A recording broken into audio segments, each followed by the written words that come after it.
नमस्कार। आज हम प्रयागराज शहर को, जिसे पहले इलाहाबाद के नाम से जाना जाता था, थोड़ा गहराई से समझने की कोशिश करेंगे। हाँ, बिल्कुल। एक बहुत ही ऐतिहासिक और सांस्कृतिक शहर है ये। हमारे पास एक लेख है, प्रयागराज, संगम, इतिहास और संस्कृति का नगर।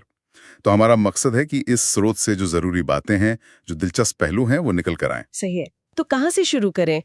शायद सबसे अनोखी चीज से, त्रिवेणी संगम। लेख कहता है गंगा, यमुना और अदृश्य सरस्वती का मिलन।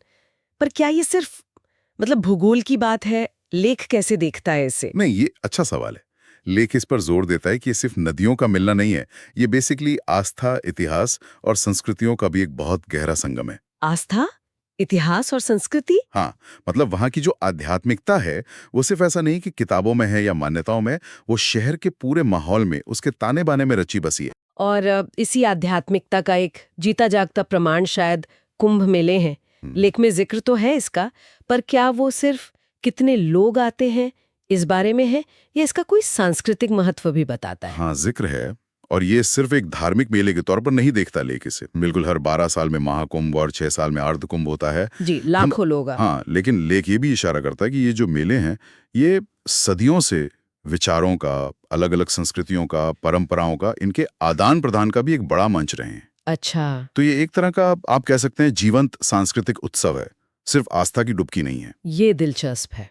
अच्छा, अब शहर के नाम पर आते हैं।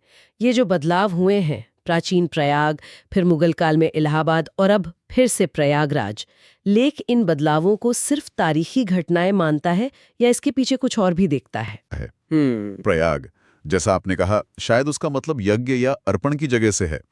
फिर अकबर ने नाम दिया इलाहाबाद, वो एक अलग दौर, एक अलग विचारधारा दिखाता है। ईश्वर का शहर शायद। हाँ, बिल्कुल। और फिर प्रयागराज नाम का वापस आना लेख संकेत देता है कि ये आज के भारत में जो सांस्कृतिक जड़ें हैं, उनकी ओर लौटने के एक प्रयास के तौर पर देखा जा सकता है। तो ये सिर्फ नाम बदलना नहीं है, ये पहचान की एक पूरी यात्रा है। समझ गई।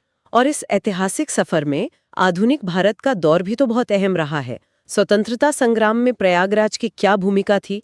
लेख में कुछ खास जिक्र है? हाँ हाँ, बिल्कुल है। लेख बताता है कि ये शहर सिर्फ राजनीतिक बैठकों का केंद्र नहीं था, बल्कि जो राष्ट्रीय चेतना थी, जो बहसें थीं आज़ादी को लेकर, उसका भी एक बहुत महत्वपूर्ण गढ़ था ये। आनंद भवन जैसी जगहों का जिक्र है, और लेख इसे एक ऐसी जमीन की तरह दिखाता है, जहां आज़ादी के ख्याल पनपे, जहां रणनीतियां बनी। तो ये सिर्फ एक फैक्ट नहीं है, ये शहर की राष्ट्रीय पहचान का एक ज़रूरी हिस्सा है। और इसी जमीन से कई बड़ी हस्तियां भी निकली। लेख में पंडित नेहरू का नाम है, हरिवंश राय बच्चन जी का नाम है। हाँ। क्या लेख ये बताता है कि शहर ने इनको कैसे प्रभावित किया, या इन्होंने शहर पर क्या असर डाला? हाँ, लेख सिर्फ नाम गिनाता नहीं है, वो ये संकेत देता है कि शहर का जो माहौल था, बौद्धिक माहौल, राजनीतिक माहौल, उसने इन हस्तियों को बनाने में मदद की।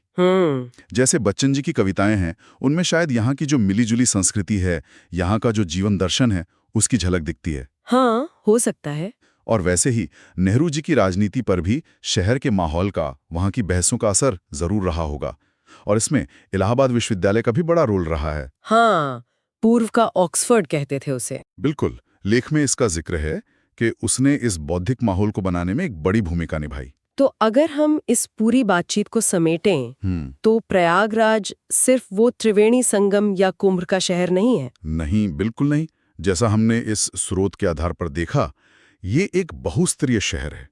इसमें आध्यात्मिकता है, एक बहुत लंबा और परतदार इतिहास है, जिसमें नाम बदलने की कहानी भी शामिल है। हाँ।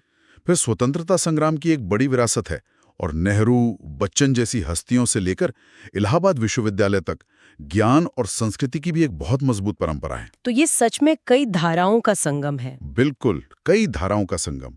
और अंत में एक सवाल शायद हम सोचने के लिए छोड़ सकते हैं, जो लेख भी कहीं ना कहीं उठाता है।